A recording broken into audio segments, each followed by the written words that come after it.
Hola, hola, muy buen día, buenas tardes, saludos desde la Ciudad de México. Gracias por acompañarnos una vez más a esta sesión académica virtual, en donde el día de hoy pues vamos a hablar de un problema real que obviamente ha causado mucha polémica en medios informativos, incluso hasta para el área de la salud en general y salud mental principalmente. Y pues vamos a hablar sobre fentanilo, que es esta nueva epidemia de la frontera norte que se está dando. Y bueno, el día de hoy se encuentra con nosotros el doctor Abraham Vázquez Torres, que es el director médico del Hospital de Salud Mental de Tijuana. Es psiquiatra adscrito a Drug and Alcohol Treatment Center, Baja Rehab. Y bueno, aparte, pues él tiene su licenciatura como médico cirujano por parte de la UNAM, especialista en psiquiatría por parte del Hospital Psiquiátrico Fray Bernardino Álvarez. Es médico adscrito, hospitalización y coordinador de la terapia electroconvulsiva en el Hospital de Salud Mental de Tijuana. Y es médico adscrito, como ya les había comentado, en este centro de rehabilitación Baja Rehab. Y pues actualmente director médico del Hospital de Salud Mental de Tijuana. Pues doctor, le damos la más cordial bienvenida y pues adelante. Muchas gracias por la invitación. Vamos a hablar de una problemática actual, ¿no? Que es el uso de fentanilo. Sobre todo, vamos a diferenciar el fentanilo intrahospitalario del fentanilo que se encuentra actualmente en las calles, ¿no? En las calles de México, sobre todo en estas áreas de la frontera como Tijuana y Ciudad Juárez. Entonces, vamos a empezar.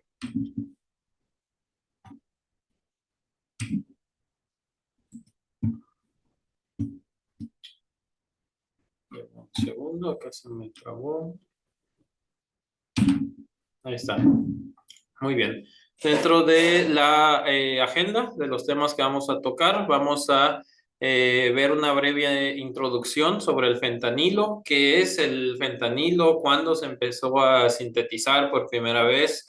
Vamos a llevarlos de la mano de cómo fue esta síntesis de fentanilo a la problemática actual, sobre todo en Estados Unidos, a nivel mundial, en China y evidentemente el marco actual acá en México. ¿Y qué podemos hacer nosotros como especialistas en salud mental, como especialistas en adicciones, en patología dual, con este auge en el consumo de fentanilo? Entonces, dentro de la introducción vamos a tener que el fentanilo es un agonista puro y selectivo de los receptores opioides Mu. Va a tener una alta liposolubilidad, por lo que va a atravesar fácilmente la membrana celular y la barrera hematoencefálica, lo que va a hacer que tenga un buen perfil para las cirugías, un medicamento muy usado por el área de anestesiología. Va a tener una buena tolerancia cardiovascular, por lo que va a ser un opioide eh, muy empleado y sobre todo en el ámbito de anestesiología, ¿no? Que ahorita vamos a ver evidentemente las características de esta alta liposolubilidad que le va a conferir también un mecanismo de acción muy rápido. Dentro del mecanismo de acción, a grandes rasgos, es eh, como cualquier opioide, ¿no? En particular va a ser un agonista de los receptores Mu, tanto presinápticos como postsinápticos. Su alta liposolubilidad va a hacer que tenga un inicio de acción casi inmediato, ¿no? La literatura te dice que de unos 3 a 10 minutos. Vamos a ver después que las dosis, entre más dosis, pues evidentemente el inicio de acción va a ser más rápido. En sí, va a bloquear los canales de calcio, va a aumentar el calcio intracelular, va a aumentar la salida de potasio y con eso vamos a disminuir la liberación de glutamato.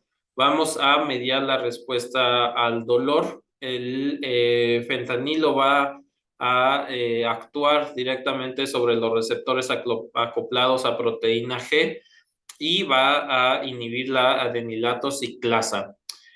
Aparte de inhibir la adenilato ciclasa, como la mayoría de los opioides que conocemos, va a estimular algo que es la beta-arrestina. La beta-arrestina todavía está en estudio. Se ha encontrado que la beta-arrestina va a generarnos hipoxia, va a ser la principal condicionante de depresión respiratoria y sobre todo de rigidez muscular. A diferencia, por ejemplo, de la morfina y de la heroína, el fentanil va a actuar directamente sobre la beta-arrestina y eso va a ser uno de los principales motivos por los cuales causa tantas muertes por depresión respiratoria, ¿no? Que ahorita vamos a ver igual un poquito más del por qué se están muriendo. Evidentemente, los pacientes o los consumidores de fentanilo, que ese fue el principal motivo por el cual las autoridades han generado pues bastante conciencia en este tipo de sustancias, ¿no? Dentro de la potencia analgésica, como sabemos, el punto de corte va a ser la morfina, va a tener el valor de 1 y a partir de ahí vamos a catalogar a los opioides. El tramadol, por ejemplo, que vamos a hablar un poquito más adelante de él, va a tener de 0.1 a 0.5 de su potencia analgésica. La metadona, ¿no? Que es uno de los principales medicamentos para el síndrome de abstinencia, va a tener de 1 a 5, la heroína de 3 a 5, la buprenorfina de 30 a 50 y los análogos que ahorita igual vamos a ver como el alfentanilo, el remifentanilo y el sufentanilo van a ir aumentando la potencia analgésica, siendo el sufentanilo el de los análogos del fentanilo más potentes que tenemos, con una equivalencia de 500 a 1000 unidades de la potencia analgésica en comparación con la morfina, ¿no? Entonces, eso va a hacer evidentemente que los consumidores de opioides prefieran el fentanilo a la heroína o a la morfina, ¿no? Que ahorita vamos a ver igual un poquito sobre estas nuevas combinaciones que hay actualmente. Entonces, dentro de la historia, ¿cómo surgió el fentanilo?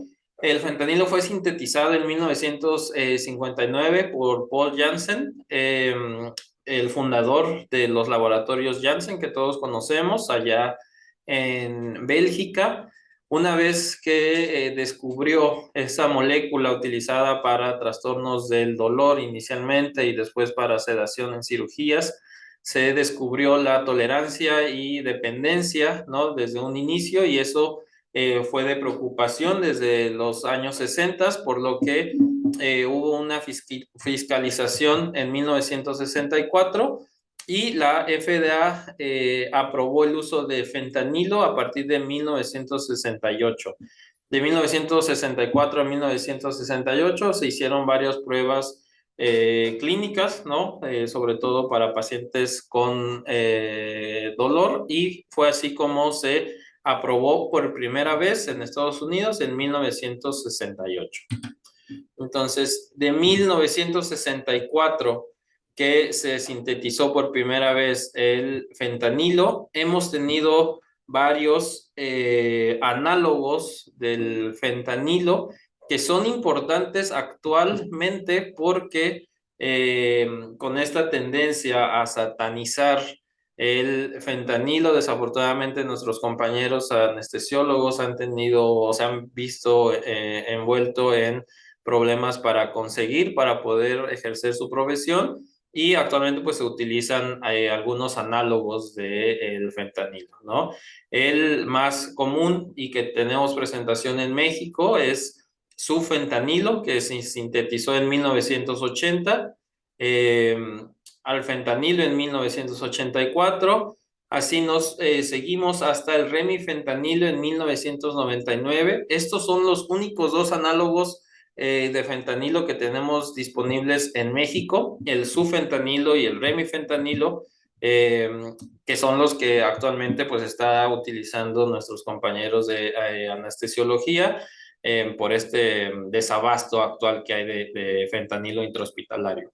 Y más actual, en los inicios de los 2000, en el 2013, acetilfentanilo, butilfentanilo y el acrifentanilo. Estos son de importancia porque en muestras de población de Estados Unidos se han encontrado estos nuevos análogos en combinación con otras drogas que ahorita vamos a ver en particular con cuáles, ¿no? Entonces, así ha sido la evolución dentro de la síntesis de fentanilo desde el 1964. Y bueno, dentro de las presentaciones que encontramos actualmente en México, va a ser el fentanilo en solución, ¿no? En ampolletas, de hecho, esta misma marca que les estoy presentando. Eh, tenemos que una dosis anestésica para producir una apnea y tener pues el procedimiento por anestesiología va a ser de 0.1 a 0.3 miligramos de fentanilo. Las dosis que se han encontrado callejeras en el área de San Diego, Tijuana, por ejemplo, van a ser dosis de 1 a 2 miligramos, ¿no? Entonces estamos encontrando muchísimos meses más la dosis, ¿no? Y es el por qué los pacientes con dosis, aunque sean muy pequeñas del fentanil callejero, pues evidentemente sufren de sobredosis y muerte por la supresión respiratoria, porque están teniendo de 10 a 20 veces más la dosis que generalmente se utiliza en anestesia, ¿no?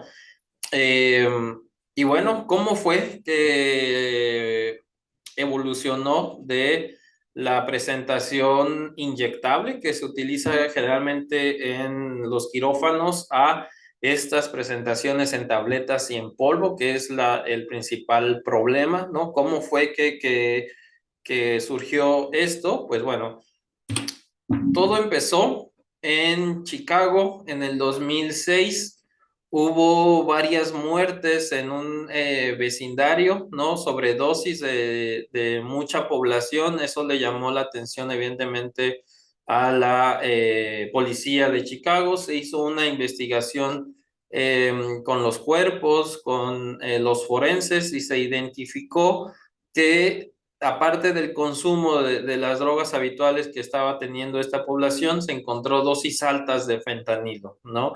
Hubo una investigación eh, ahí dentro de esta área y se identificó que este fentanilo había sido utilizado para adulterar otro tipo de sustancias y se buscó cuál fue la causa en particular y todo arrojó a que en un laboratorio clandestino en Toluca, en el Estado de México, había creado ese nuevo sustancia o esa nueva droga, ¿no?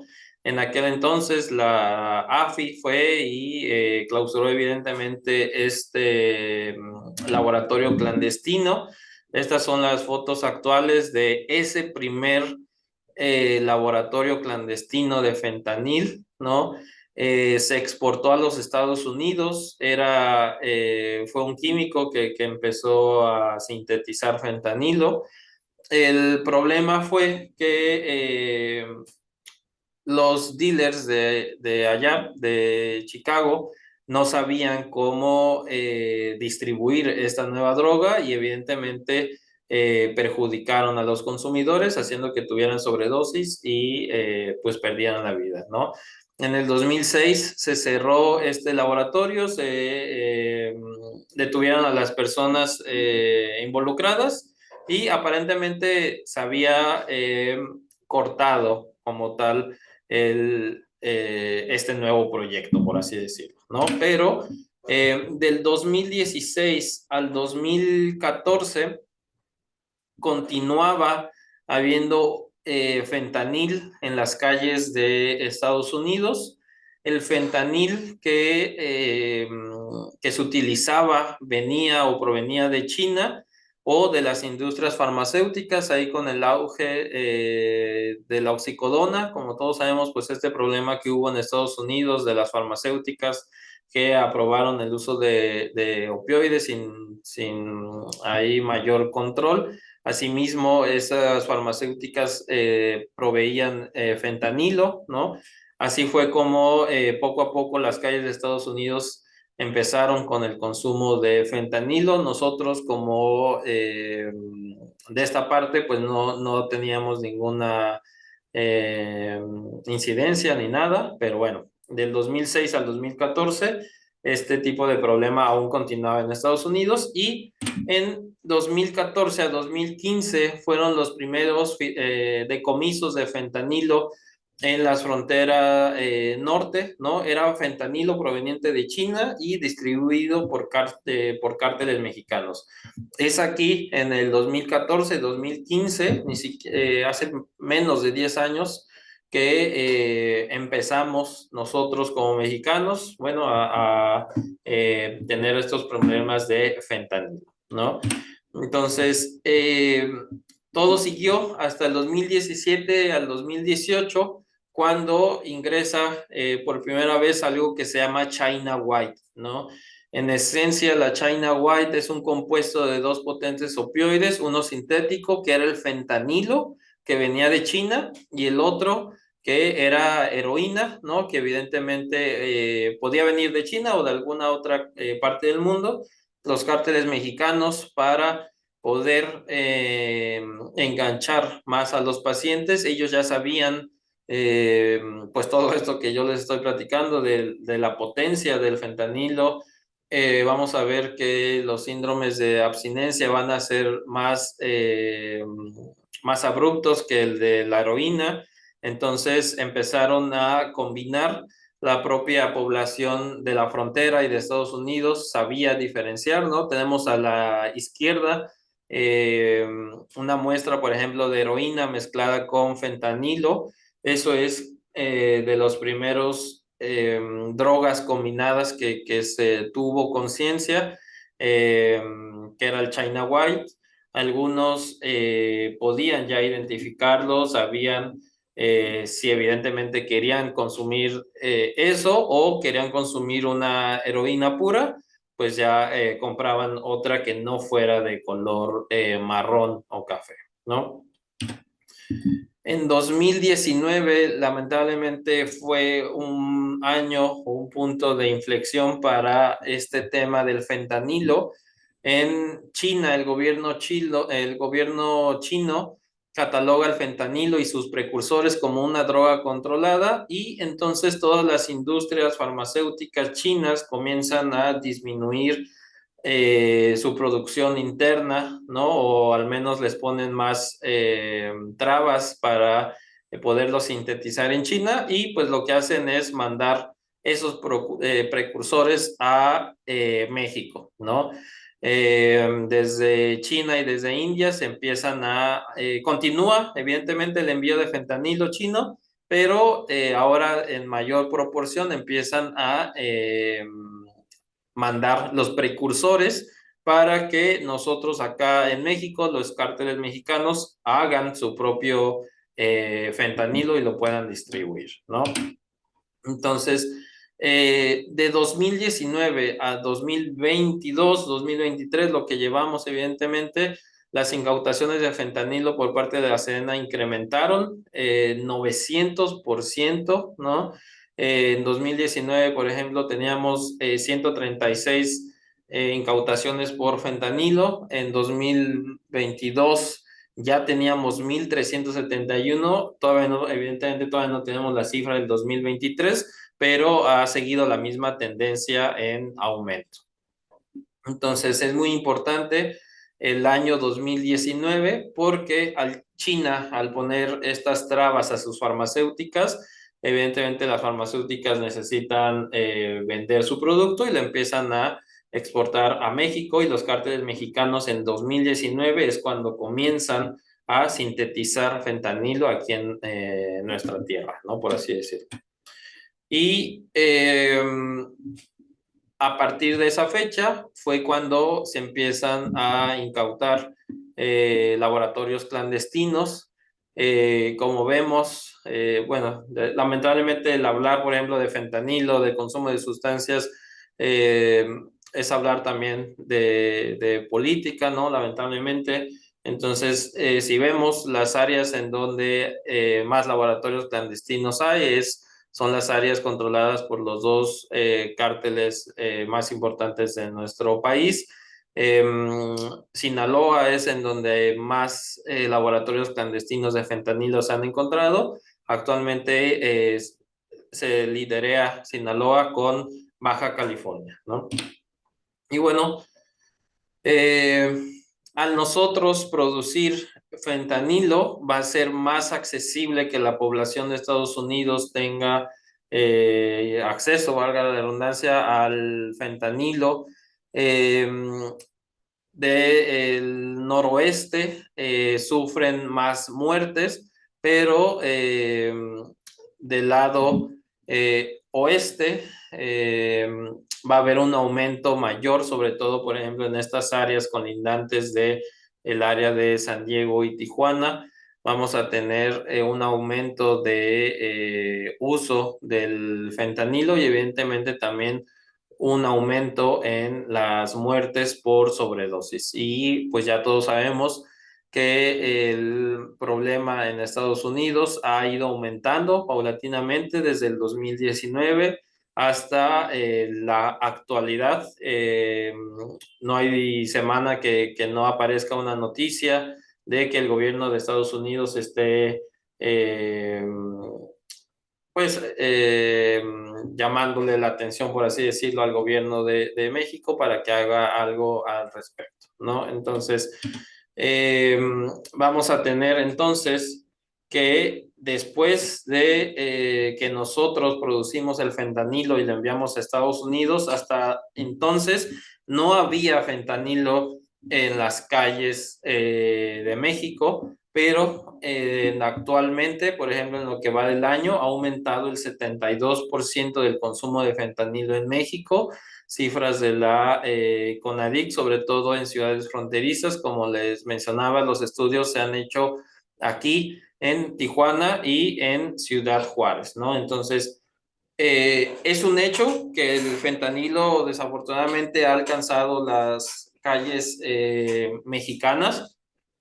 Entonces, evidentemente eso nos ha generado bastantes problemas a todos los que nos especializamos en eh, salud mental, ¿no? Y así, evidentemente, una vez que llega el fentanilo a las calles, eh, las sobredosis por fentanilo, pues, están al día a día, ¿no? Tenemos cortes del 2022 al 2023 en donde ha aumentado al menos el doble de los fallecimientos por sobredosis de fentanilo, siendo las ciudades con mayor consultas y por mayores fallecimientos: Tijuana, Ciudad Juárez, Ciudad de México y otras de la frontera, ¿no? Entonces, si vemos estas gráficas, del 2021 al 2022 se aumentaron doble tanto las consultas como los fallecimientos reportados por la CEMEFO, la CONADIC y la Cruz Roja, ¿no? Evidentemente no tenemos todavía las cifras del 2023, pero al igual que les mencionaba anteriormente, la tendencia ha ido aumentando y probablemente sigue esta tendencia de duplicarse las cifras, ¿no? Entonces, como vemos hasta ahorita, este problema que nos ha llevado a las muertes y al consumo de fentanilo no tiene nada que ver, absolutamente nada que ver con el fentanilo intrahospitalario que nuestros compañeros utilizan en el quirófano, ¿no? Entonces, en marzo, a principios de año, desafortunadamente, el gobierno quiere prohibir el uso de fentanilo y sustituirlo con otro analgésico, teniendo un panorama completamente equivocado y erróneo, ¿no?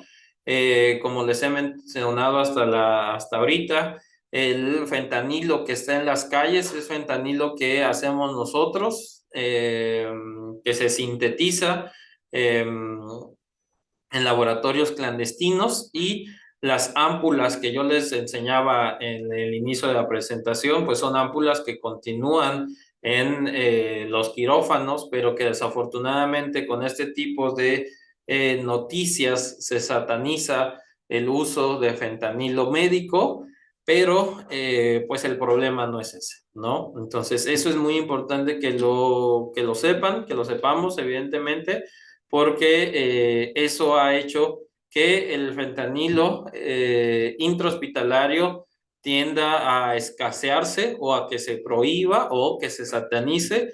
Eh, Tenemos el claro ejemplo de uno de nuestros compañeros anestesiólogos en Baja California Sur, ¿no? Que inclusive la Guardia Nacional y la Sedena fue, creo, por él a su domicilio por encargar unas ámpulas de fentanilo intrahospitalario que iba a utilizar en un paciente para dolor crónico, ¿no? Entonces, desafortunadamente, el gobierno está buscando el problema donde no es, ¿no? No sé si por desinformación, no creo, digo, sé que la CONADIC y los centros de gobierno pues han informado a esto, pero las decisiones actualmente se han tomado de forma errónea, ¿no? Desde mi punto de vista.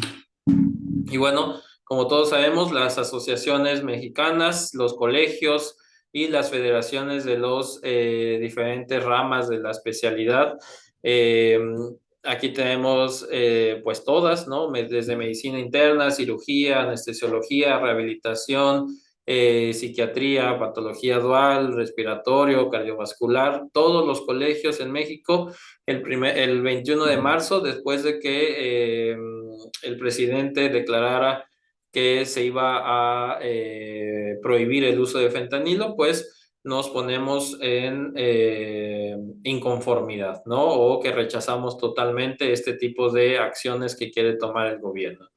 Entonces, así nos hemos ido en lo que va del año, ¿no? El fentanilo actualmente sí está en las calles mexicanas, eh, con evidentemente mayor proporción en las ciudades fronterizas, no tanto en el centro ni en el sur eh, de México, pero por ejemplo en Tijuana pues se han encontrado bastantes decomisos, ¿no? Y como les mencionaba, no hay semana que por ejemplo aquí en la frontera no escuchemos que ya detuvieron a un camión con tabletas de fentanilo escondido, ¿no? Entonces esto ha ido en aumento. Sé que en el resto del país no hay tantos pacientes con fentanilo, entonces desafortunadamente es un problema que los psiquiatras de la frontera de aquí de Tijuana, el cuerpo de psiquiatras de aquí de Tijuana y de Ciudad Juárez, es un problema que estamos viendo todos los días y que no sabemos la tendencia, pero muy probablemente en unos años pues llegue al resto de México, ¿no? Y bueno, actualmente nuestro secretario de Salud aquí en Baja California efectivamente refiere que la principal droga en las calles de Tijuana es las metanfetaminas por más del 50%, pero muchas de las muertes iniciales por sobredosis de fentanilo se daban en el contexto de las personas consumían una droga contaminada. Ellos no sabían que estaban usando fentanilo, pero ahora la tendencia es ver personas que consumen drogas contaminadas de manera consciente y lo buscan propositivamente. Entonces, como esto que hemos escuchado de, pues es que venía ya contaminado el la droga que usaba ya venía contaminado con fentanilo y por eso tuvo la sobredosis, ¿no? Así fue como se inició, pero actualmente la tendencia en Tijuana, por ejemplo, es buscar propositivamente la combinación de fentanilo, por ejemplo, con metanfetaminas, que es la que más se utiliza, o fentanilo con alprazolam, ¿no? Entonces, en Tijuana todavía la principal consumo es metanfetaminas, pero el auge del fentanilo va aumentando poco a poco. Vamos a ver cuando terminemos el 2023 las cifras oficiales que arrojemos como estado.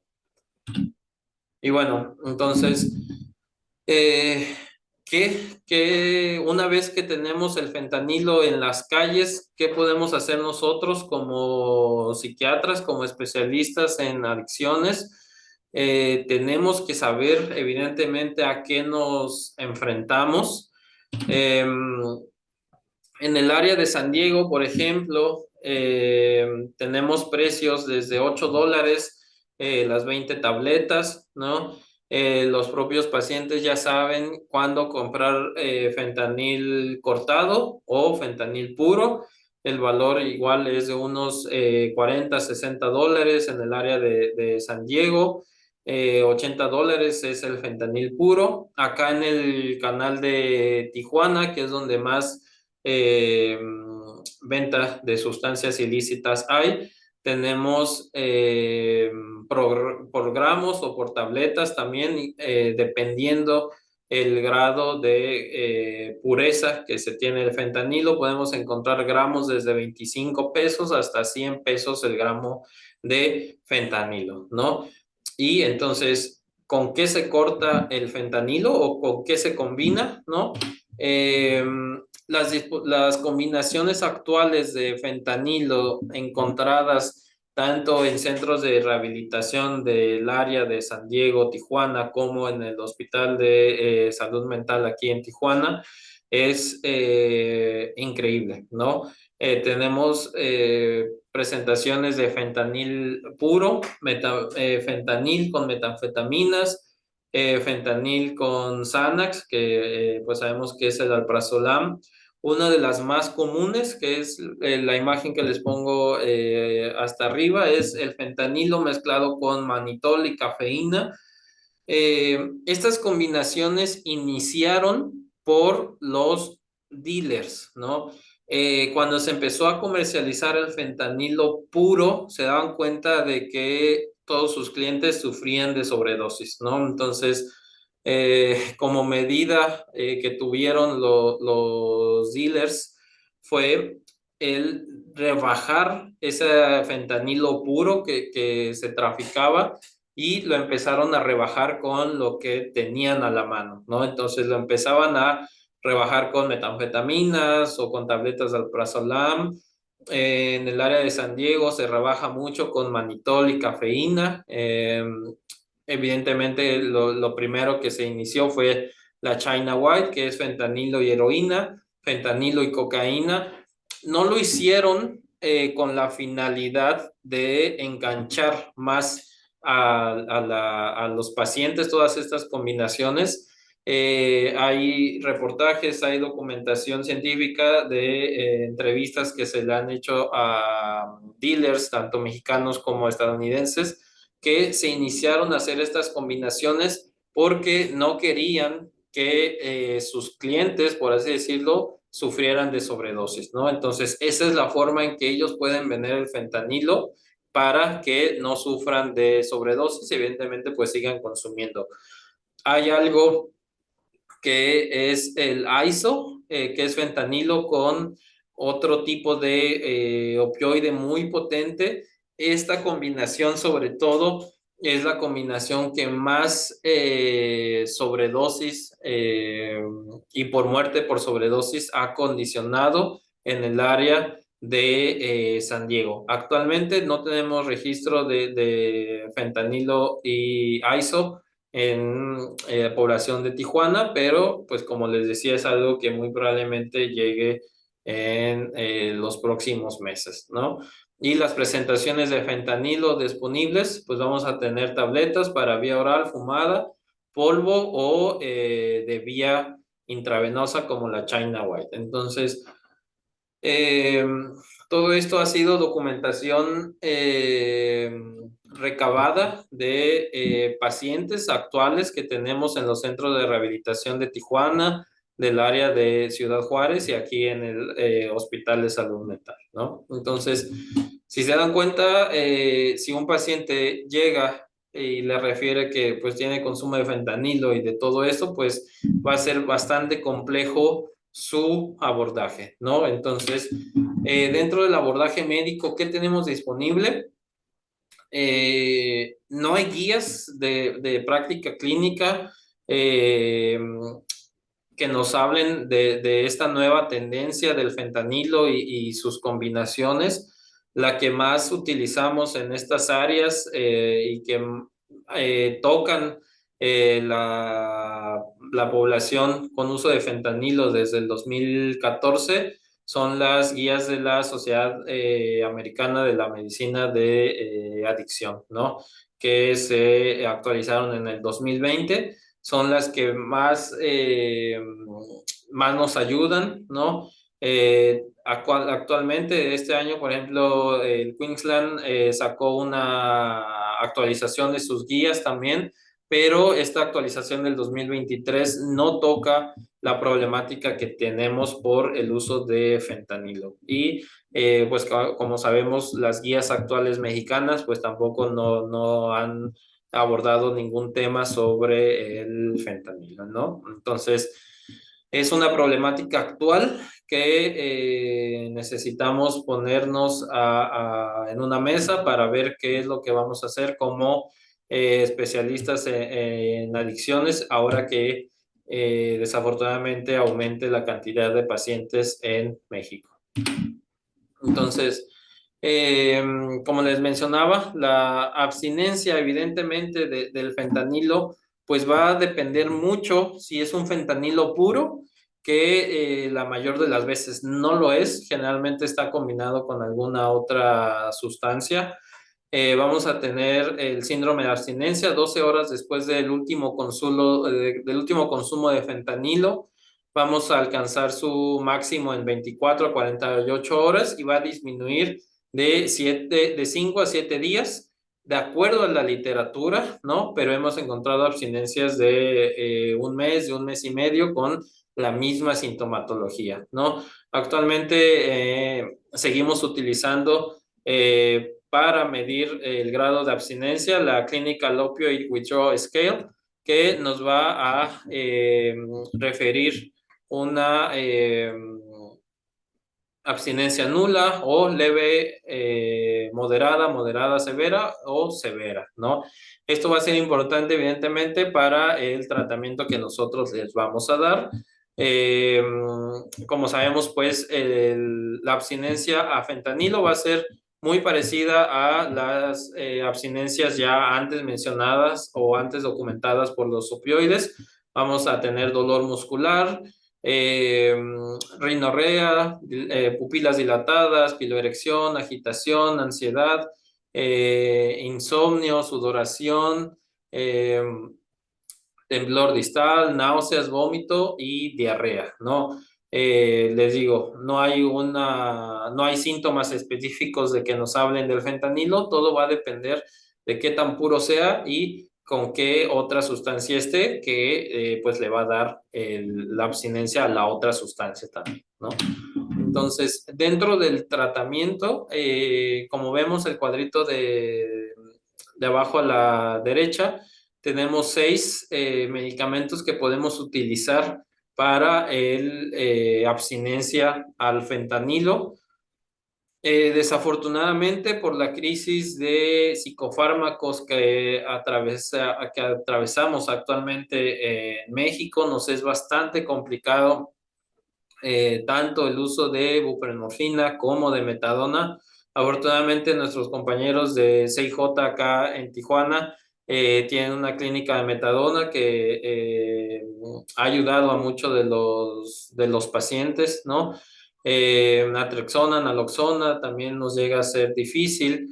Dextroproprifeno era un medicamento que utilizábamos para abstinencia, pero que actualmente se discontinuó. Eh, ¿Qué nos queda? Nos quedaba hasta hace algunos meses clonidina, tabletas de 0,1 miligramos, que nos ayudaba bastante para la sintomatología de la abstinencia. Desafortunadamente, con este desabasto que tenemos desde lo que lleva el 2023, no se ha podido reiniciar eh, el uso de clonidina. Entonces, ¿qué nos deja literalmente? Casi nada, ¿no? Podemos utilizar tramadol, que es algo que utilizamos en centros de rehabilitación, que utilizamos en el hospital. Nosotros, como al no tener acceso a metadona, el tramadol nos ha ayudado bastante para recuperar a estos pacientes en abstinencia, ¿no? Y evidentemente la dosis de tramadol va a ser paulatina, de 50 a 100 miligramos día, dependiendo qué puntaje te salga en la escala de abstinencia, ¿no? Entonces, como vemos, se han descrito varios fármacos que se pueden utilizar, pero la triste realidad en México es que estamos bastante limitados. Entonces, dentro de la patología dual, como vemos, el paciente pues va a tener múltiples comorbilidades. Vamos a tener pacientes con síndromes de abstinencia por fentanilo, pero con sintomatología psicótica porque está mezclado con metanfetaminas, ¿no? Pero también con abstinencia a benzodiazepinas porque los están combinando con alprazolam, ¿no? Como les digo, algunos, la última tendencia es que te digan que ellos propositivamente buscan estas combinaciones, pero muchos de ellos con esta finalidad de que los dealers cortan el fentanilo para evitar la sobredosis, pues no sabemos qué fentanil ahora sí esté consumiendo, ¿no? Entonces, dentro del abordaje de la patología dual, como sabemos, desafortunadamente también el desabasto de antipsicóticos nos ha hecho tener una opción muy limitado de medicamentos, pero con esta triada de el ISRS, los antipsicóticos, ya sea típico o atípico, y los alfa 2 delta ligando de los canales de calcio, vamos a poder ayudar. Evidentemente se va a individualizar los casos, pero con esto vamos a evitar que tengan un reinicio en el consumo de fentanilo, y evidentemente pues ya todo el abordaje que nosotros sabemos de cualquier otro abuso de sustancias, ¿no? Entonces, esto es la verdadera problemática que tenemos en México. Tenemos que saber a qué nos enfrentamos, ¿no? Tenemos que saber que el fentanilo que está en las calles es completamente diferente al fentanilo intrahospitalario. Si bien en esencia se sintetiza con la misma fórmula, pues evidentemente no es lo mismo. Tenemos que conocer estas nuevas tendencias, estas nuevas combinaciones que hasta la fecha siguen surgiendo nuevas, ¿no? Y como les mencionaba, aplicar la literatura a la realidad nacional. Desafortunadamente, no hay guías de práctica clínica que nos ayuden en el consumo de fentanilo, y las que existen para el consumo de opioides, pues no las podemos aplicar en su totalidad por el desabasto actual que tenemos como nación, ¿no? Que nos queda evidentemente la reducción de daños, que pues eso es todo otro tema de la reducción de daños con el uso de fentanilo, y actualmente hacer esto, ¿no?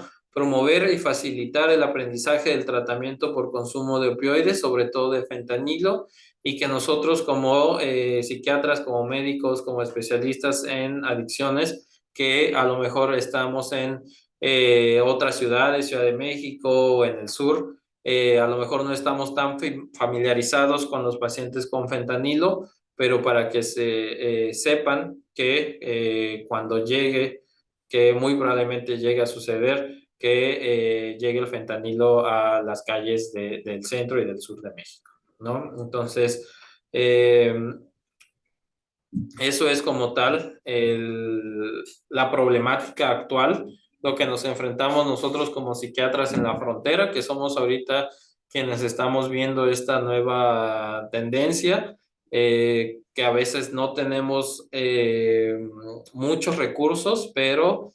afortunadamente hay instituciones, tanto públicas como privadas, que poco a poco han sacado a los pacientes de las calles para reincorporarse, pues evidentemente, a la sociedad. Actualmente en el hospital, por ejemplo, estamos con programas psicoeducativos en todas las escuelas secundarias, preparatorias de Tijuana, ¿no? Sé que también en el área de Ciudad Juárez se está tratando de hacer lo mismo para evitar complicaciones y evidentemente que nuestra población pues muera de sobredosis, ¿no? Entonces, eso es lo que teníamos preparado. Espero les sirva, que aumenten su panorama de lo que actualmente es la problemática del fentanilo y cualquier duda o pregunta, igual dejo mis números y mi correo para que se puedan contactar conmigo. Y pues muchísimas gracias. Muchas gracias, doctor Abraham Vázquez. Información muy útil y sobre todo porque estamos ahora sí que al borde de la desinformación, ¿no? Y lo único que tenemos es llegada de noticias amarillistas y como profesionales de la salud debemos de tener información verídica, sobre todo pues para saber qué es lo que realmente está pasando. Y pues es algo muy grave, sobre todo por el tema de que es una droga pues sí, ¿no? De diseño tipo sintética la que se está consumiendo. Y doctor, una pregunta, ¿y su experiencia en relación al manejo de este tipo de adicción con naltrexona? Sí, con naltrexona también les va bastante bien a los pacientes. El problema es que el programa ahorita de naltrexona es únicamente de gobierno y no todas las instituciones tienen acceso al uso de naltrexona.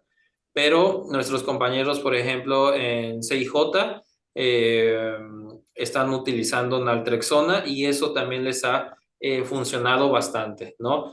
Yo les hablaba, por ejemplo, del uso de tramadol, sobre todo en instituciones, centros de rehabilitación, población que a lo mejor no puede acceder a la atención pública o que no alcanza a acceder a la atención pública. El tramadol es la opción, pero la naltrexona también es bastante buena si se tiene la disposición, ¿no? Ok. Que gracias, doctor Abraham. Antes que nada, muchísimas gracias por su presentación. Excelente información. Creo que como personal de salud es muy importante estar actualizados sobre este tema. Y aquí ya nos empezaron a llegar algunas preguntas de los asistentes. Igual invitamos a todos los asistentes al webinar que nos envíen sus preguntas vía chat o también si gustan hacerlas pueden levantar la manita. Y aquí tenemos dos preguntas. La primera pregunta es, ¿qué tanto puede afectar el fentanilo en una persona embarazada y a su bebé? Sí, el fentanilo, al igual que los demás opioides, como les mencionaba, por su alta liposubilidad, atraviesa la barrera hematoencefálica y hematoplacentaria de forma inmediata, ¿no? Entonces, esto es hablando del fentanilo puro, ¿no?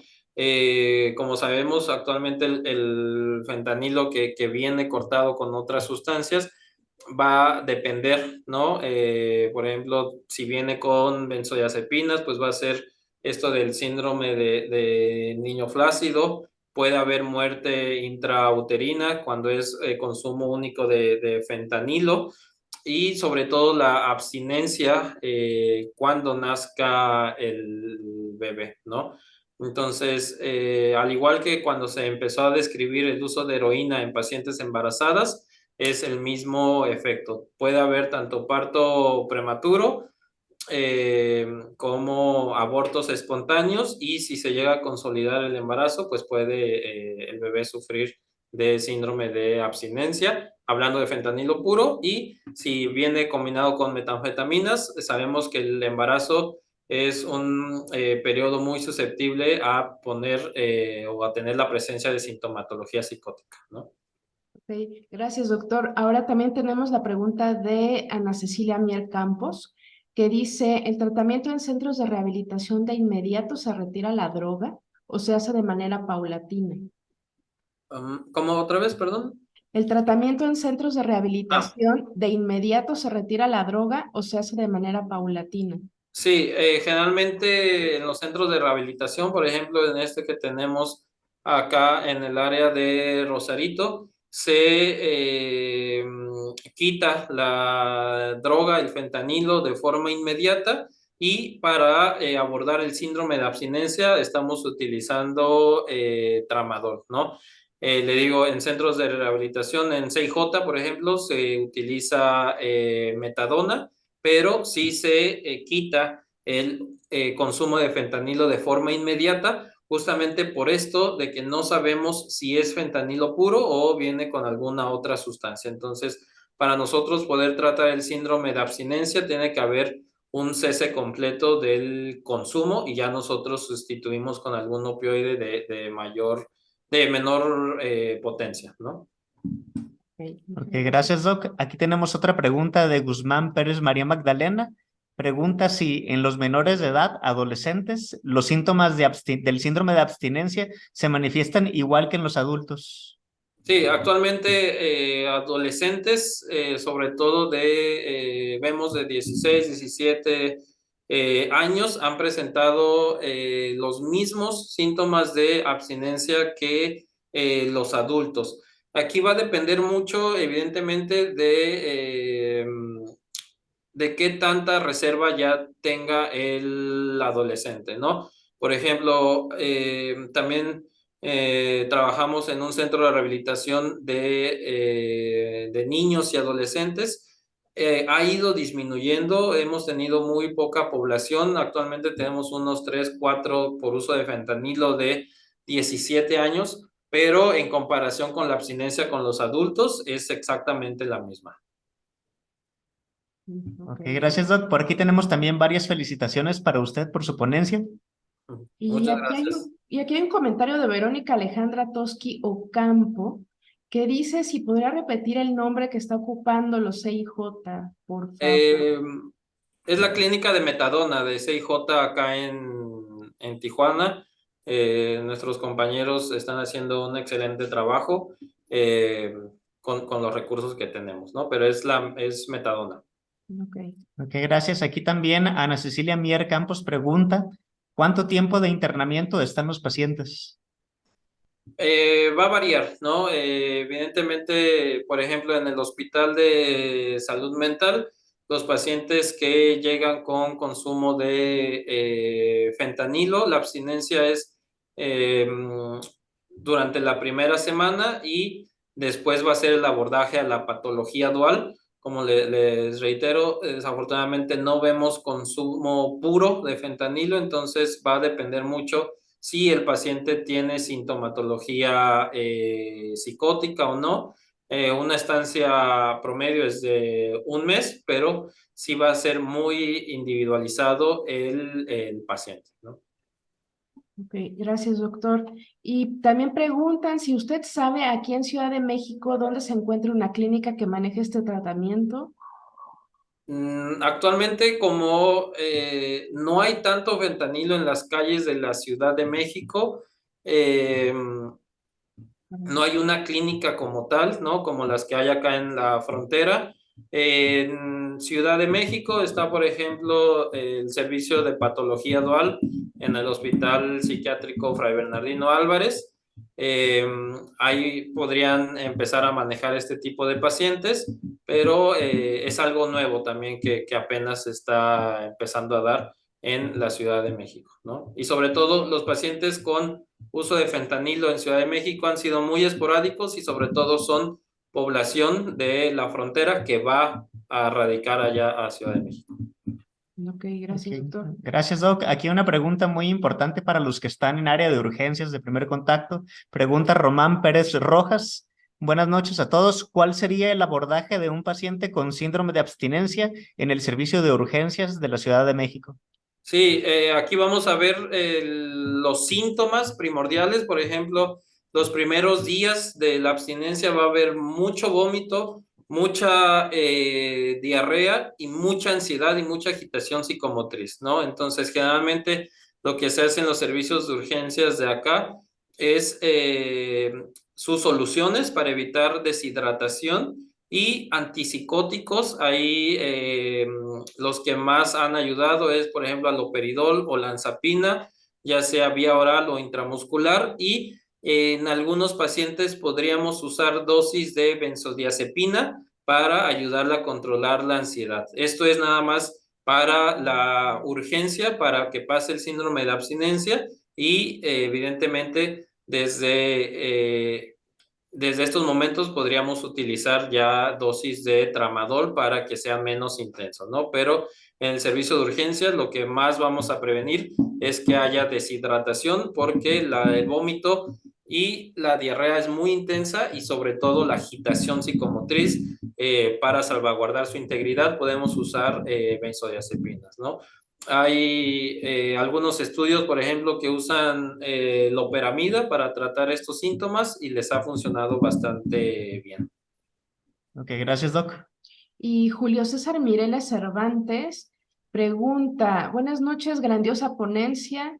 ¿Algunos signos o síntomas específicos que nos puedan ayudar a sospechar de un consumo de fentanilo en pacientes?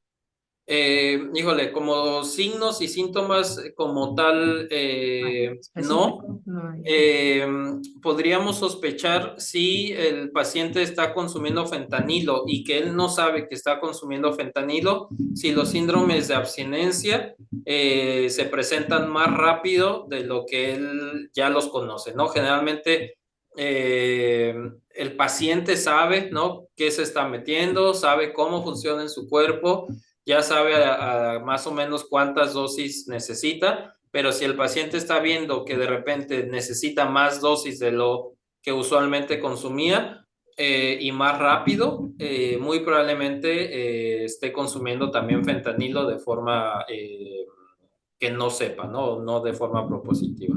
Pero así algún dato que nos especifique, no, sería más como en la abstinencia. Ok, doctor. Pues a mí se me hace muy valioso este tema que deberíamos de conocer el manejo de reducción de riesgos, sobre todo qué es lo que están haciendo ahorita los compañeros de CIJ. Y algo importante y necesario, ¿no? La importancia de empezar a desarrollar este trabajo transdisciplinario con guías locales y sobre todo que esté aterrizado a pues, los medicamentos y la región en la que estamos, que creo que eso es importante. Y el tema de educación, pues ahí sigue siendo sobresaliente.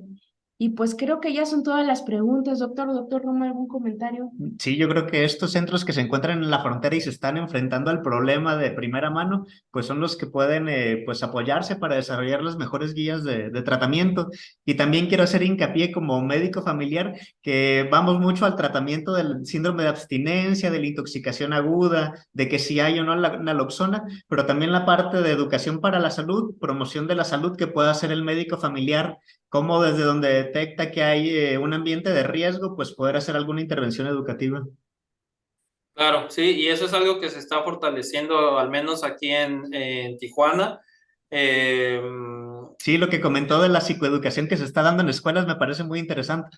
Exactamente, le digo, es cuestión de meses que desafortunadamente llegue más y más el fentanilo aquí a nuestras calles y este tipo de ponencias, actualmente el Hospital de Salud Mental está promoviendo en todo nivel, desde secundaria, preparatoria y universidades, ¿no? En convenio con universidades como Xochicalco o la UABC estamos tratando de llevar pues estos temas a esta población que es la más susceptible y que desafortunadamente es quien más está pagando las consecuencias. Claro. Pues muchísimas gracias, doctor. Gracias por esta alianza que tuvimos con Baja Rehab desde allá, desde Tijuana, y pues quisimos tener de primera mano el manejo que tienen de allá, y la verdad es que le agradecemos muchísimo su aportación a este grupo académico. Y pues para festejar los 13 años de AMEPAD, a las personas que voy a mencionar, favor de mandar por el chat de manera privada su dirección para poderle hacer llegar algún libro de patología dual, ay, que ahorita por la pantalla verde no se deja ver, para hacerles llegar unos libros de patología dual que tenemos editados por AMEPAD y junto con la Asociación Psiquiátrica Mexicana. Entonces, Nayeli Baltazar, Ana Cecilia Mier Campos, Guzmán Pérez María Magdalena, Román Pérez Rojas y Verónica Alejandra Toski Ocampo. Si nos pueden hacer llegar sus datos para que les hagamos envío de uno de estos libros, para que los podamos tener, para que puedan tener esta información. ¿Ok? Doctor Abraham, también le vamos a hacer llegar sus libros. Estamos muy agradecidos. Y pues, ¿alguna otra información relevante? Sí, no, muchísimas gracias por todo, Doc. Y pues nada más les recuerdo que estamos de manteles largos porque AMEPAD cumple 13 años. El 23 de septiembre cumplió 13 años. Pues muchísimas felicidades y un gusto estar con ustedes y siempre compartir este tipo de temas. Cualquier cosa que necesiten, dejo mi contacto, bibliografía, experiencia, cualquier cosa, pues se pueden apoyar ahí conmigo. Muchísimas gracias, doctor Abraham. Le vamos a tomar la palabra como compañero y parte de la familia. Y pues sí, 13 años de estar creciendo con conocimiento y, y pues nos estamos viendo. Perfecto. Muchísimas gracias. Un gusto colaborar, doctor Abraham. Un gusto, muchísimas gracias. Que tengan buena noche. Hasta luego. Hasta Hasta luego, buenas luego. noches.